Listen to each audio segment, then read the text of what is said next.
कब तक छुपेगी केरी पत्तों की आड़ में?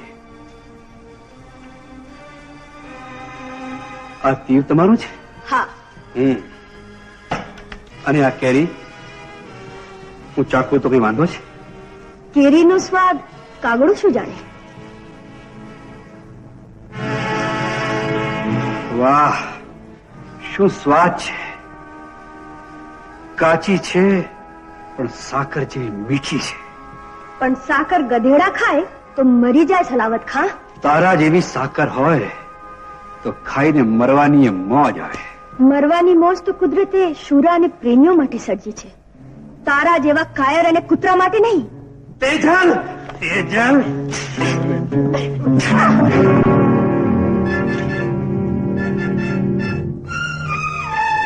ત્યાં જ ઉભો રહેજે સલાવત ખાં. અમરસિંહની દીકરી એટલે કાળી નાગણ. તારે કાળજે ડંખ દઈ લોહી પી જશે. તેજલ, માં, નહીં બેટા નહીં. વાહ, જૂની ઓળખાણ આજે કામ લાગી. જૂની ઓળખાણની આગ તો સોનલના કાળજે હજી સળગી રહી છે સલાવત ખાં. સોનલ દે, એ આગ અમૃતનો જામ થઈ જાત જો અમરસિંહને બદલે સલાવતનો ચૂડલો પહેર્યો હોત. સલાવત ખાં, ચાલે જાઓ અહીંથી. જાઓ.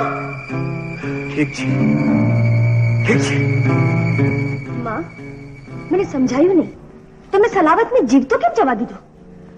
બેટા તેજલ, સલાવત ખાના મોતનું નિર્માણ તો તારા બાપુના હાથે ક્યારનું થઈ ચૂક્યું છે.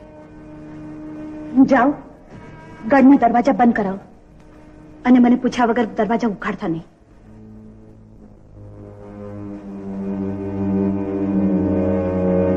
તેજલનું સગપણ હવે જલ્દી કરી નાખવું જોઈએ.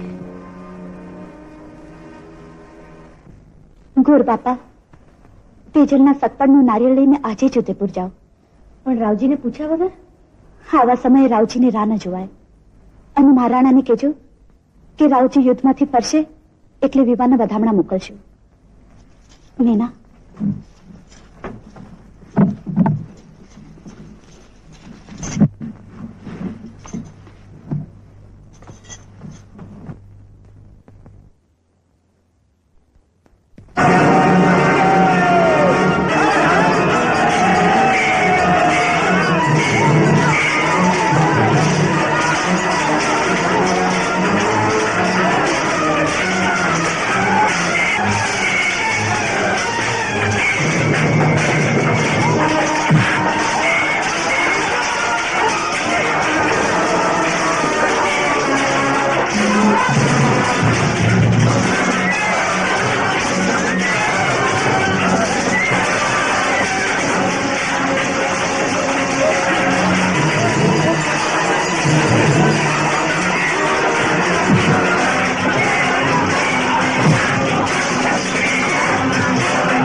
ભવાની, જય ભવાની, જય.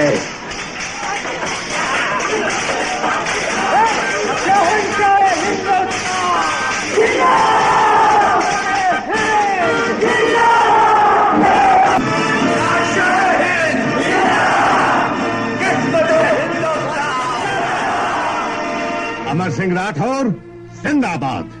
કંધારની ફતહ અને તમારી બહાદુરીની વીર ગાથા આસમાનમાં જ્યાં સુધી ચાંદ અને સૂરજ ચમકતા રહેશે ત્યાં સુધી ઇતિહાસના પાના ઉપર સુવર્ણાક્ષરોએ ચમકતી રહેશે. સલાવત ખાં,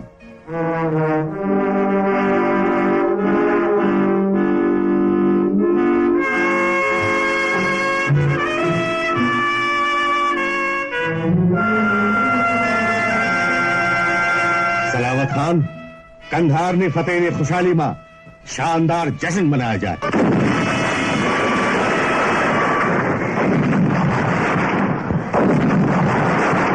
દિલે દિલની મહેફિલ જામી, અરે મોહબ્બતનો દરબાર છે.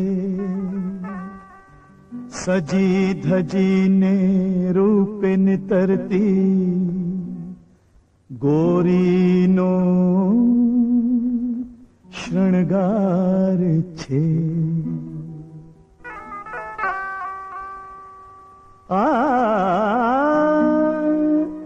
અણિયાળી અખિયાં બે બાજુ જોબનનો અણસાર છે. ઢોલ બજું ડમકારે, પગમાં પેંજણનો ઝણકાર છે.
हाथ रहे તમારો તમારે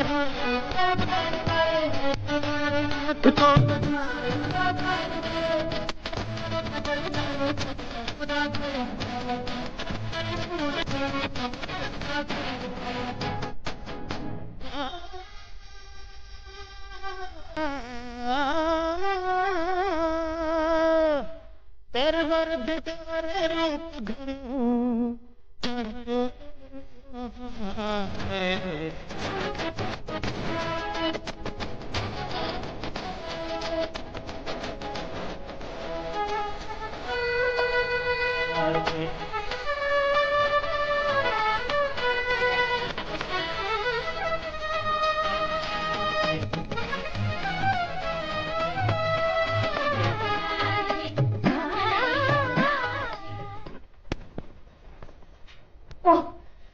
નખો જાય તારા બાપનું પીછે ઘોડિયા માટે હથિયાર બાંધ્યા છે.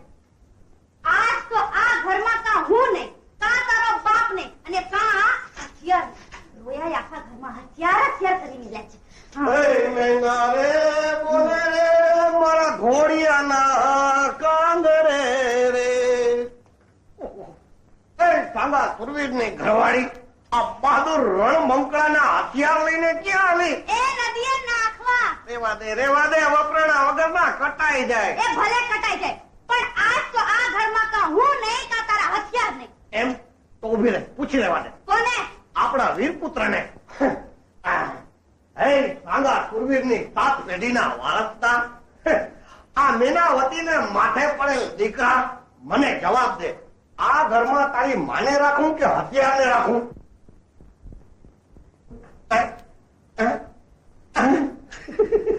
વીરપુત્ર છે હું કહે છે કે હથિયારને રાખો, મારી માને જવા દ્યો. હે? તો આ લો તમારા હથિયાર.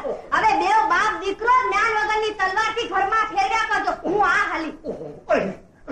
લે અને તો પોતું લીધું, હંગાતું તો હલવાનો. અરે ભૈનાવતી, આ તમારી કરી કમાણીનો દીકરો તો લેતા જાઓ. તારા દીકરાને તું જ હાચવ, હું તો આ હાલી. અરે પણ કહું છું, આ અડધી રાત્રે ઉઠશે તો એને ધવડાવશે કોણ? આડોશી પાડોશીને કહેજે એટલે આવીને ધવરાવી જાય. પણ ધાર કે પાડોશણને ધાવણ ન આવતું હોય તો